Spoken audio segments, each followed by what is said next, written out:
have Carl and the group back safely. I know we prayed a lot for you, Carl, and everybody that went with you. Yes, it, I guarantee it paid off. All right, Lee is going to lead us in our opening prayer. Okay, Lee.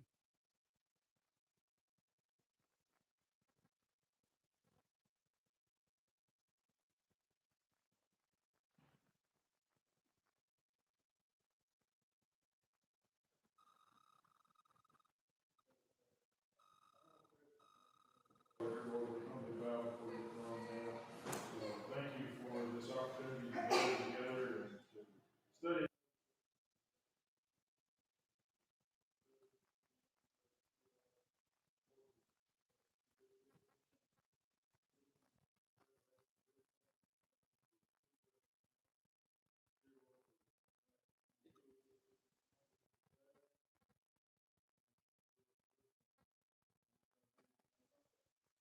Amen. Thank you, Lee. All right, in Luke 5, 1 through 11, the drought of fishes, we're not quite through. I filled in for Carl Wednesday night, and I really wasn't as organized in my lesson as I wanted to be. So there will be two or three repetitions, but I will use them as trivia questions. All right? And then we'll get into some other new information. The drought of fishes took place on the Sea of Galilee, and it was also known by three other names. Do you happen to remember those names? The Sea of Galilee is one. Gennesaret. Now, Gennesaret was a plain. Here's the Jordan River. Here's the Sea of Galilee. And Gennesaret was on the western side, about in the middle. And it was a plain, not mountains or hills or anything. And it was named the Lake of Gennesaret because of that. Then it was called also Chinnereth. Chinnereth was the Hebrew word which means lute or harp, and the sea was shaped similar to a lute or a harp, and that's why they called it Chinnereth, because of the shape. Gennesaret, because of the geography. Now, it was also called the Sea of Tiberias. Tiberias, who ruled Galilee? Do you remember? Who was the ruler of Galilee? Herod the Great died. He had four sons. Well, he had several sons. He divided Palestine into a quadrant, a tetrarchy, four. Tetrarch means four. Three of his sons ruled three of those places, and then there was a Lysanias who ruled Abilene. He was not in the Herodian family. So Antipas was the son who took over, was given Galilee and Perea. Galilee on the western side, and then Perea on the eastern side, butting up to the Dead Sea. Antipas made Tiberias the capital of Galilee. That was the capital of Galilee. It was a Levitically unclean city because it was a cemetery. They buried dead bodies in that place. So Antipas wanted to get the populace, Jews wouldn't move there. So he induced them to move to Tiberias by what? What do you think would be the greatest drawing card to get somebody to move to a place? It is tax-free. Everybody who moved to Tiberias never had to pay taxes. Money is the number one thing, Joyce. And that caused these Jews to kind of forget their Levitical uncleanness laws and move to Tiberias. Have you ever seen a poor Jew? I'm telling you, they take advantage of I'm not faulting them either. Many of us would take advantages of tax-free incentives and things like this. So it was called the Sea of Tiberias because it was the capital of Galilee. There were four kinds of fish. I never in all my research ever came across the kind of fish in the Sea of Galilee. So I made it a special point in my research to find this answer. And you can't find it in 90 out of 100 places. They had tilapia. Now, when you go to a restaurant, what's one of the main fish diets? Tilapia. And that's exactly what they had in the Sea of Galilee, plus catfish. They had carp. And then they had a sardine. And that was the only four fish in the Sea of Galilee.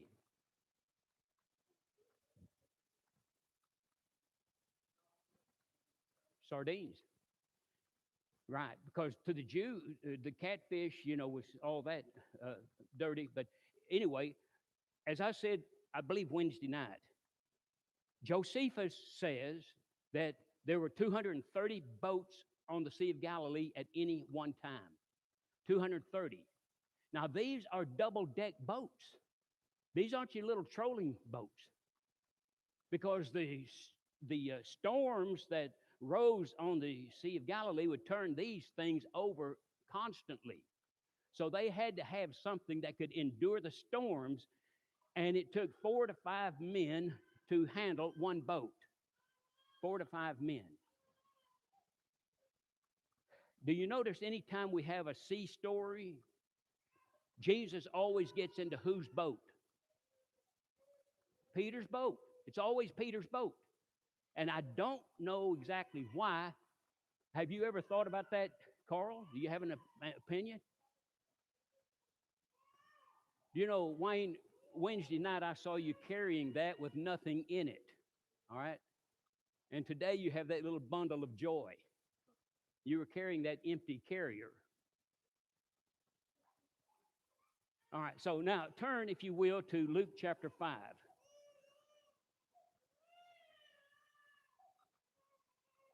In Luke chapter 5, look at verse 2.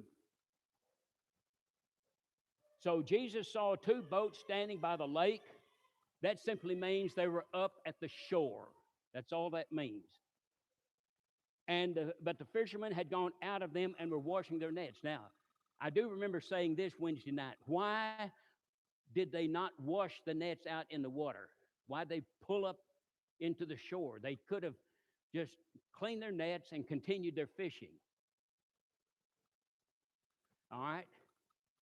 Due to all the fishermen on the lake, it was illegal against the law to wash your nets or mend your nets on the water. So by law, they had to bring them to the shore. Pardon? It impeded the fishing. With 230 boats on that lake, which was 12 miles long by 8 miles wide at the widest part, 4 miles up there where they are, okay? 4 miles in the northern point. So they would be out there cleaning their net, and there were other fishermen who were trying to catch their fish. And so the law simply protected the fishermen because this was their income. They had to this wasn't just pleasure, this was their income. And now, mind you, this was the biggest, perhaps the olive oil and the fishing business were perhaps the 2 biggest businesses or industries in Palestine. Now, they did import fish from other countries, especially Egypt and Spain. They could not provide enough fish for the Palestinians or the people in Palestine. And so he sees them up there clean, and so he's going to take advantage. Remember, Jesus is a rabbi. Now, what does a rabbi do? Remember, what's his main purpose in life? To teach the Torah, the law, the first 5 books of the Old Testament. Now, it's called the law. Sometimes the word law in the Old Testament means the whole Old Testament, but many times it means, and sometimes it means only the 10 Commandments. But in this instance, he is to teach the Torah, the 5 books of the law, in such a way that everybody can easily understand it so that they can live righteously in God's eyes. Now, what is the easiest way of teaching? The simplest way.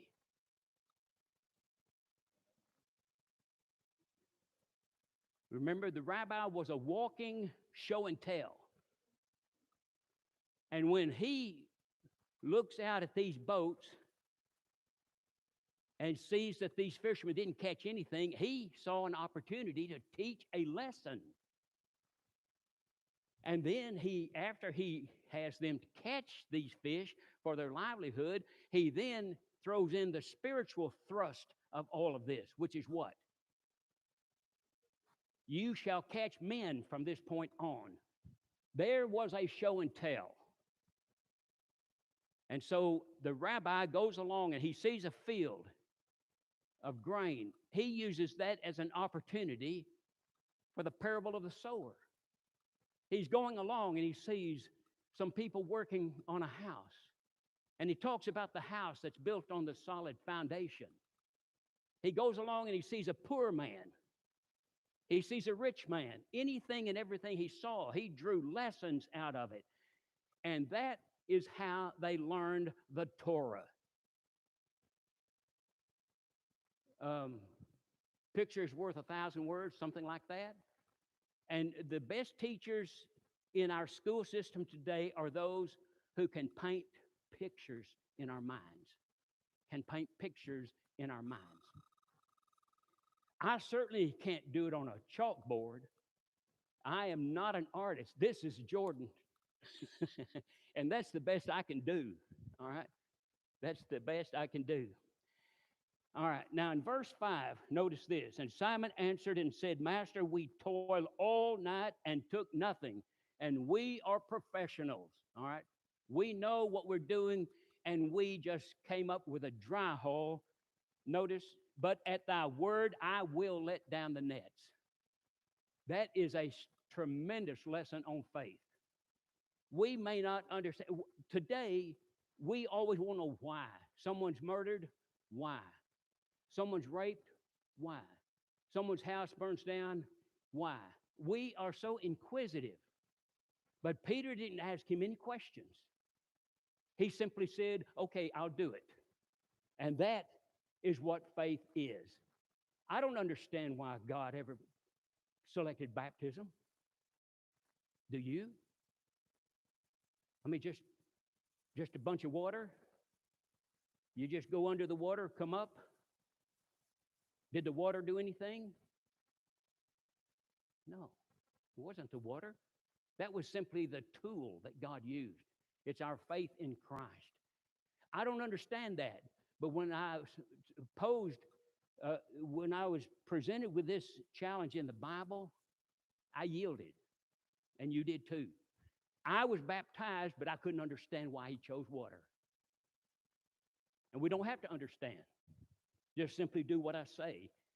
I'll guarantee you, all of us parents know what that means. We've told our children, because the children will typically ask what? Why? Has Hudson asked why a lot of times, Carl? Yes, every kid does. And sometimes you say, because I said so. All right, they wear you out, the little rascals. Now, in the book of Luke, the Gospel of Luke, he uses the term master predominantly through the Gospel. John uses the word rabbi, and they are not the same Greek words. Totally different. In fact, the Greek word for rabbi is rabbi. They simply pronounce it rabbi.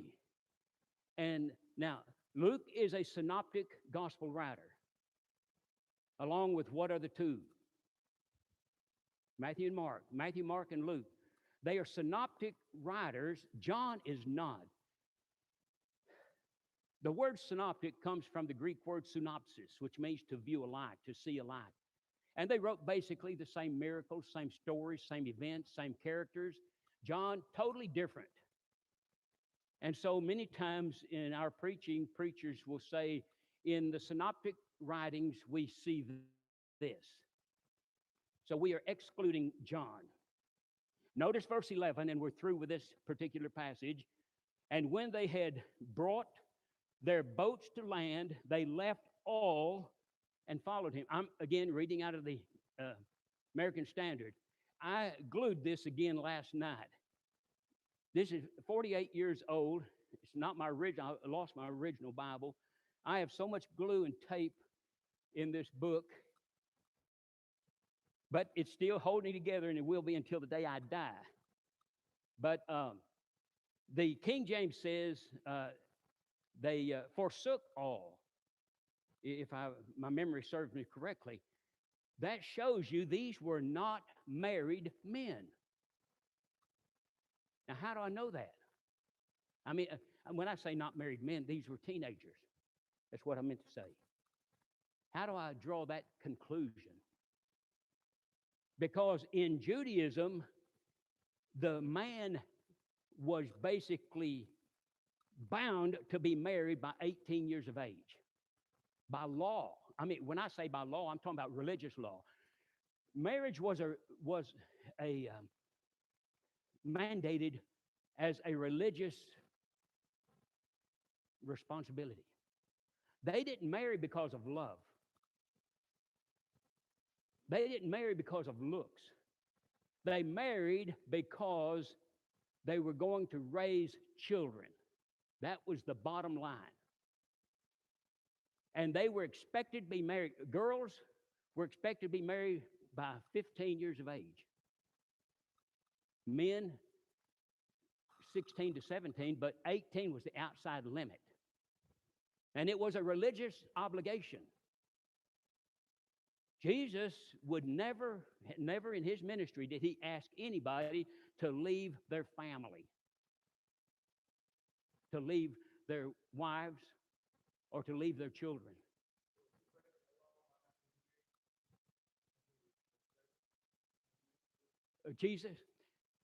Chris, Jesus broke the mold on everything. His baptism stands alone. No other baptism compares to the baptism of Jesus. He when the thief on the cross died, God overruled his own law.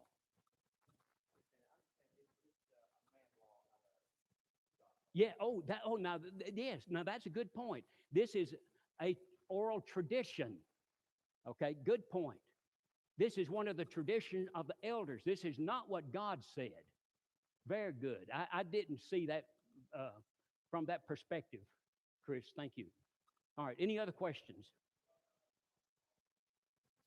The Apostle Paul was at one time married. I'm glad to hear from Carl. Because it's in gold letters. All right, no. Paul in 1 Corinthians chapter 7. Turn there just a minute. Carl, be sure you add anything to this particular subject. Paul addresses 4 categories of people in 1 Corinthians chapter 7. He addresses the unmarried in verse 8, the widows, the married, and the rest. That is, Christians married to Christians. In the married, Christians married to non-Christians, the unmarried, and the widows. Widows who have never been married. Now notice he says in addressing widows, it is good for them if they abide even as I. He puts himself in that category of widows. Of widows. And now, Carl, you have something else to say that's clearer or?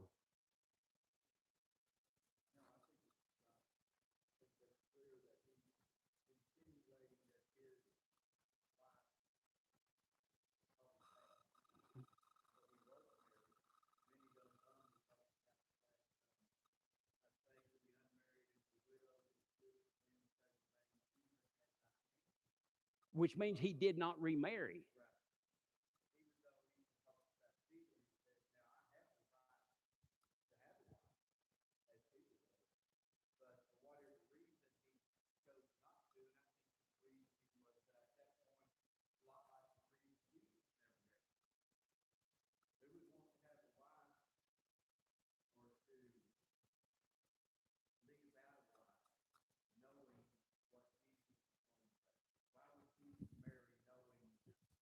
It was bad enough on him.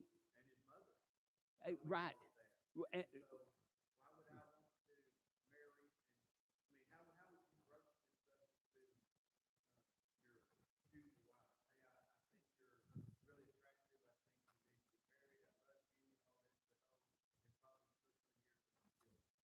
Exactly. And no telling what the wife and the children will go through during those few years. Yes.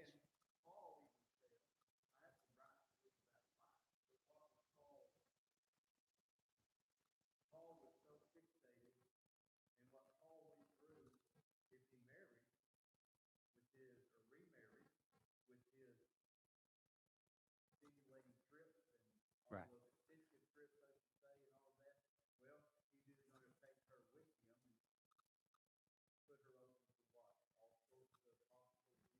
In fact, what in your study with Jeremiah, what did God tell Jeremiah? Don't take a wife. Why? Because of exactly what he said. Because she would be subjected to some of the most horrendous. Look at verse 5, 1 Corinthians 9:5. Have we no right to lead about a wife that is a believer, even as the rest of the apostles and the brethren of the Lord and Cephas? He specifically points out, singles out Cephas. And remember, yes.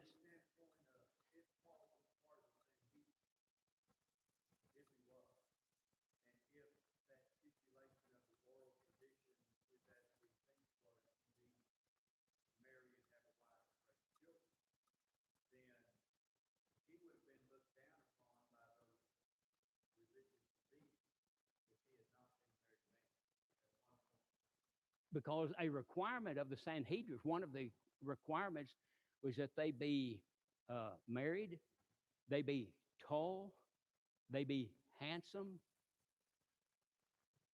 That's right. They had to be handsome. And they also had to be expertise in all the sciences, including medical science, including surgery. They had to be able to perform surgery. That's what the Sanhedrin was made of. These men, the highest qualified men in society. And so, definitely, when Paul was a Sanhedrin, he was married. All right.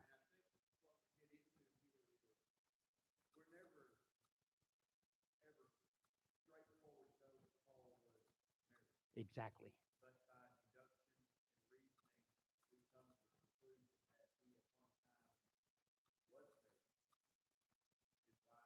Right.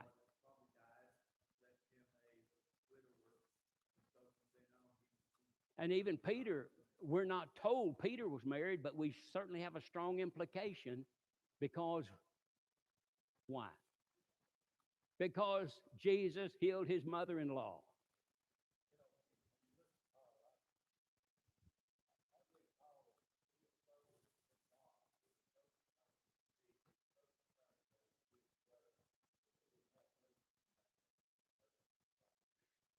You know, that's a good point. That's a good point, Carl. He was so saturated with, yeah. Oh, no. Oh, my. Where's the confession card?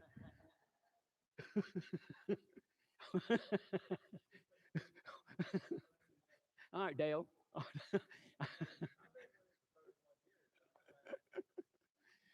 Dale, no, that's a good point. He was so saturated with spiritual things. He was so spiritually oriented. That's why he was chosen as the apostle to the Gentiles. He would dedicate his whole life, 24 hours a day if he had to the gospel. And good point, Carl.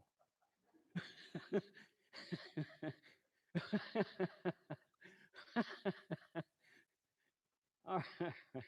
All right, Mark chapter 1.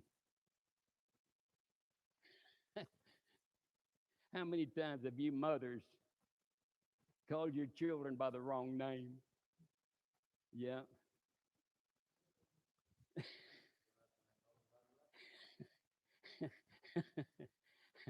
All right, so in Mark 1, 21 through 34, and we won't be reading all of this, Jesus and the apostles are in Capernaum, and straightway on the Sabbath day they entered into the synagogue and taught. First of all, Capernaum means what? All right. The house, the city of Nahum. Now, Capernaum was on a main road called the Via Maris, the way of the sea. There were three major roads in first century Christianity. There was the Royal Road, which went from, scholars believe that the beginnings of these roads were in Susa, Persia.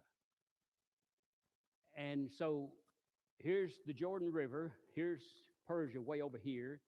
So Susa, and then the Via Maris goes up this way, and at this northern juncture, it splits. The road that continues east and west is called the Royal Road, okay? And it goes all the way to Constantinople, which today is called what? I mean, I just blew it.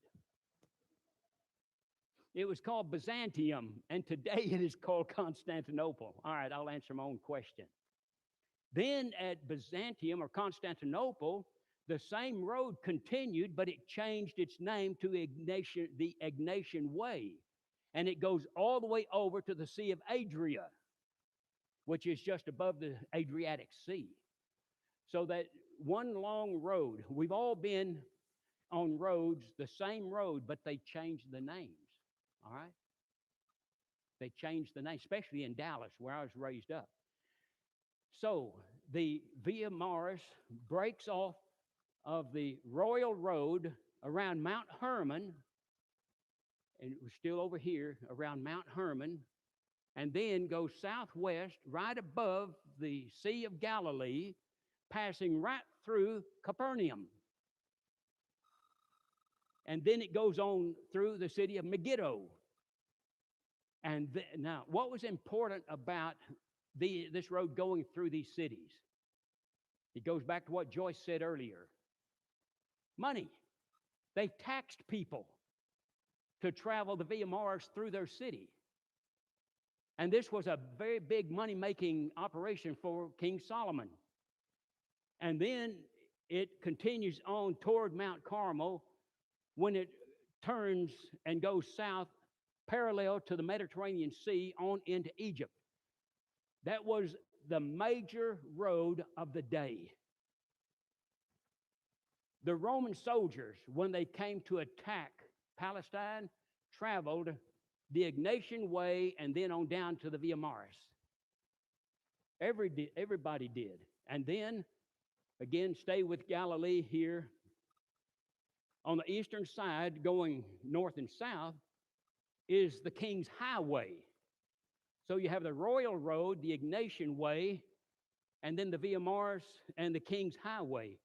And this was a road that was, to the best of my research, was actually developed by King Solomon. The king traveled this highway, and as they went just below the Dead Sea, there was another road going east and west, and if they took the west side, they came on into Egypt. And I've never been able to find the name of that road. Never.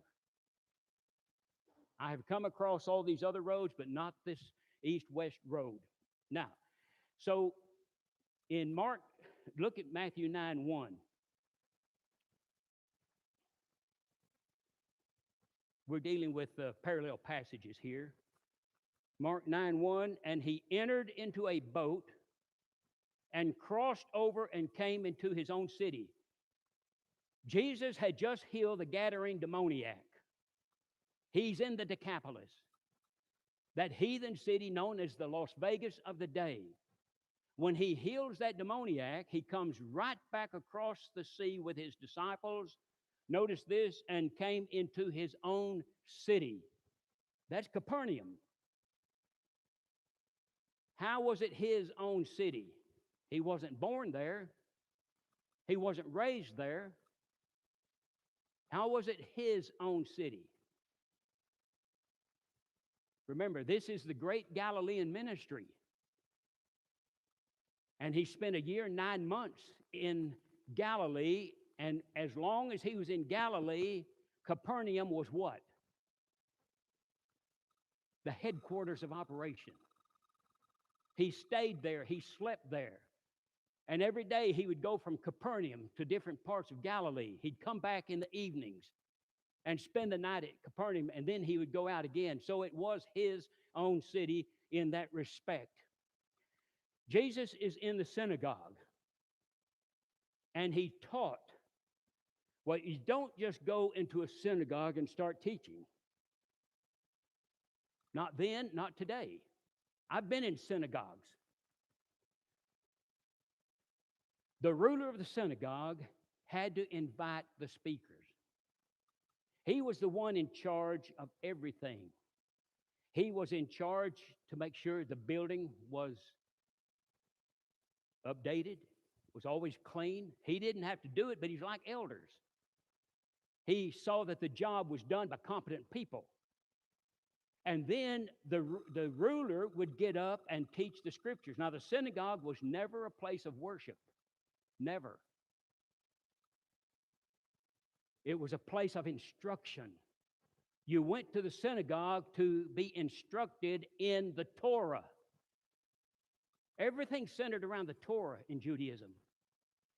There was no service of praise, no singing at all, no playing at all. It was strictly a place of instruction.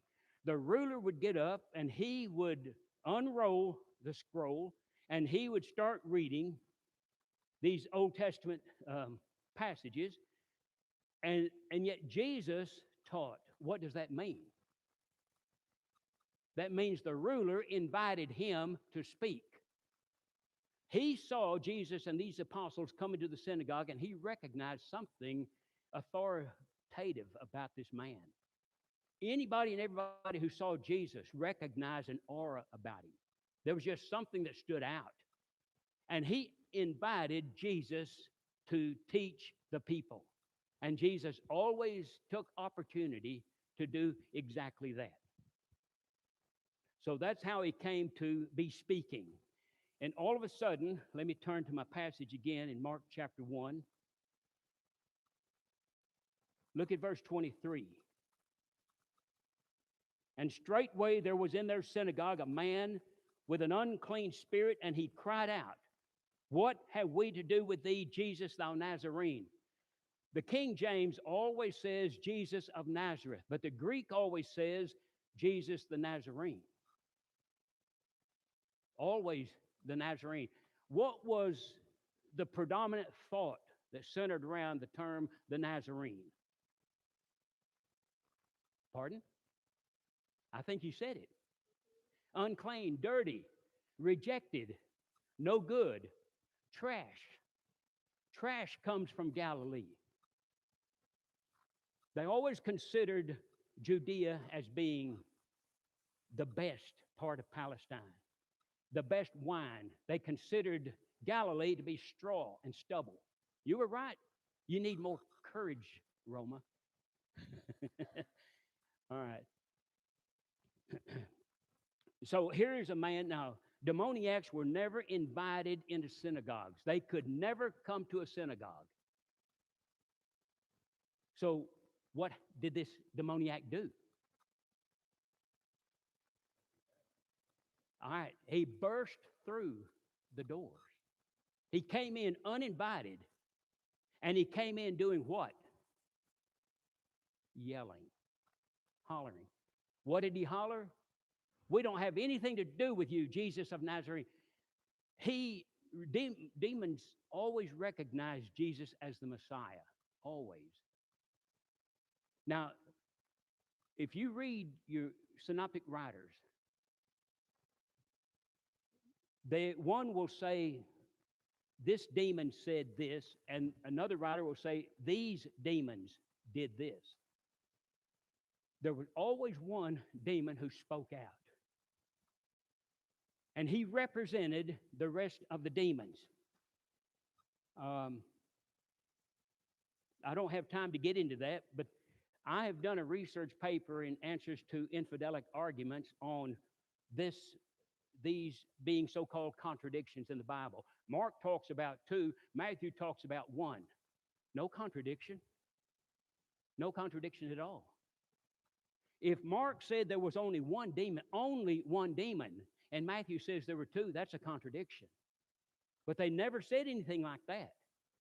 Jesus always centered his comments on the one who either spoke or the one who did something.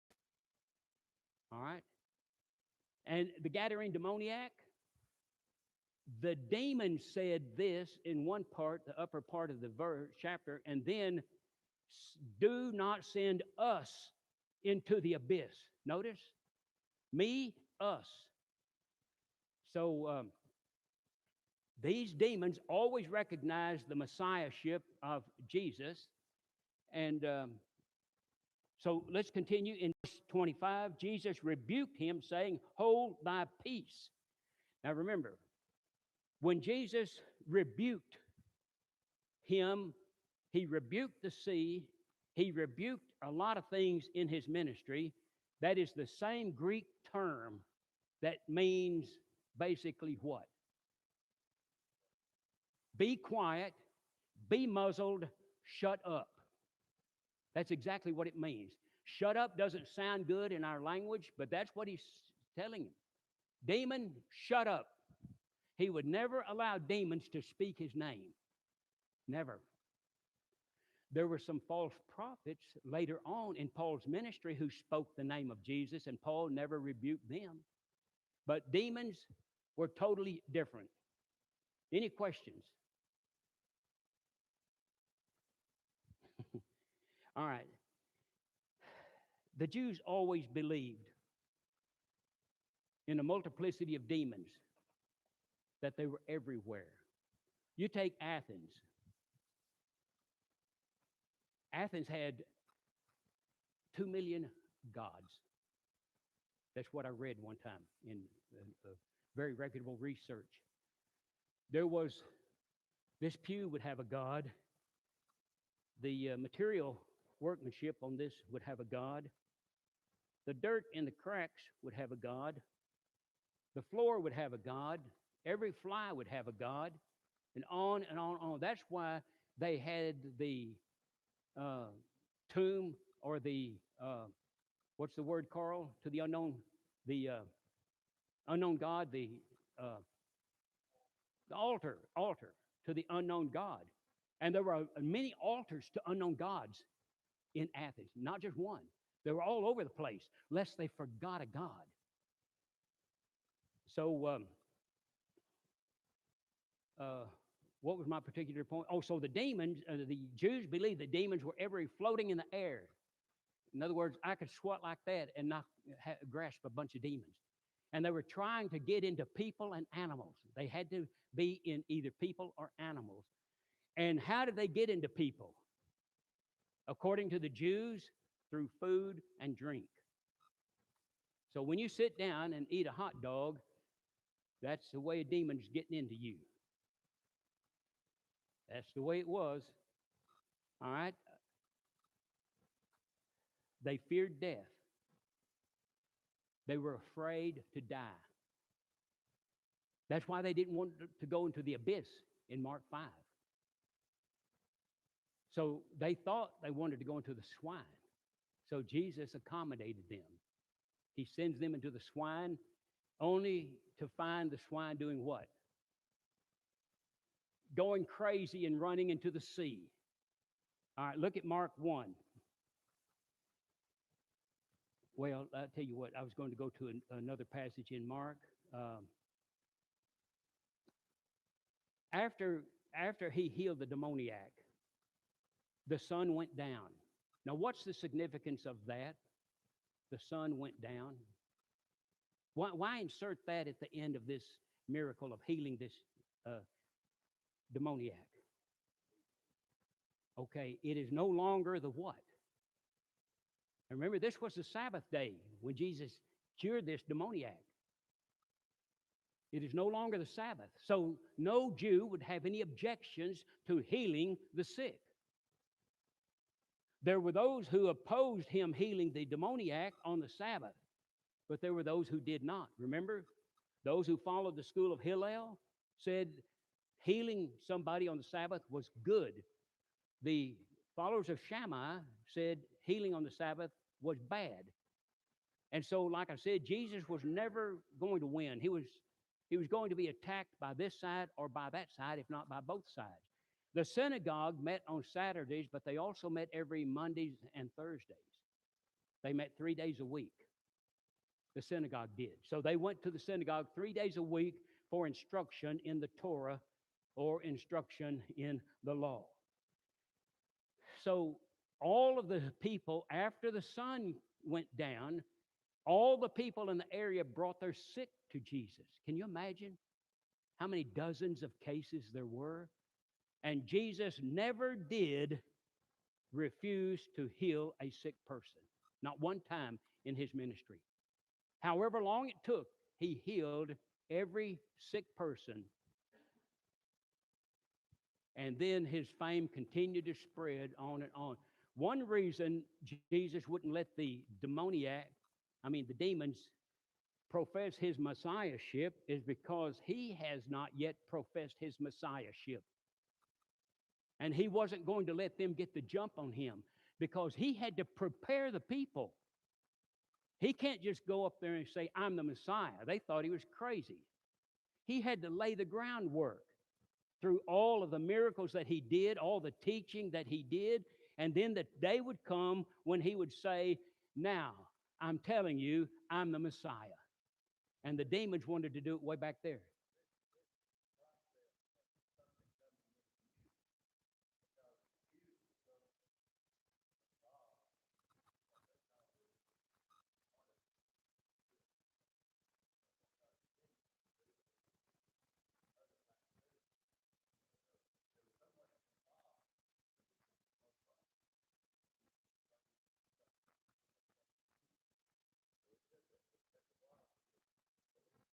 It was brand new to them.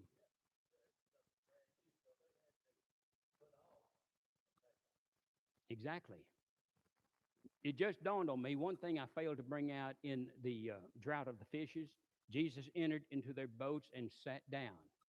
Why is that? There's something behind everything that is stated. Why did the gospel writer say he sat down? Pardon? The rabbis, Terry, always sat down. I don't care if the king came by. They sat down to teach. If they were going to teach the king, they sat down. And generally, everybody else would stand up in his honor or out of respect. You're exactly right. The rabbis always sat down.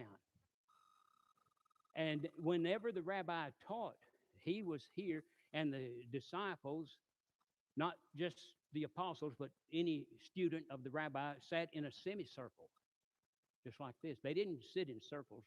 They sat in a semicircle, just like that. All right. Thank you all very much.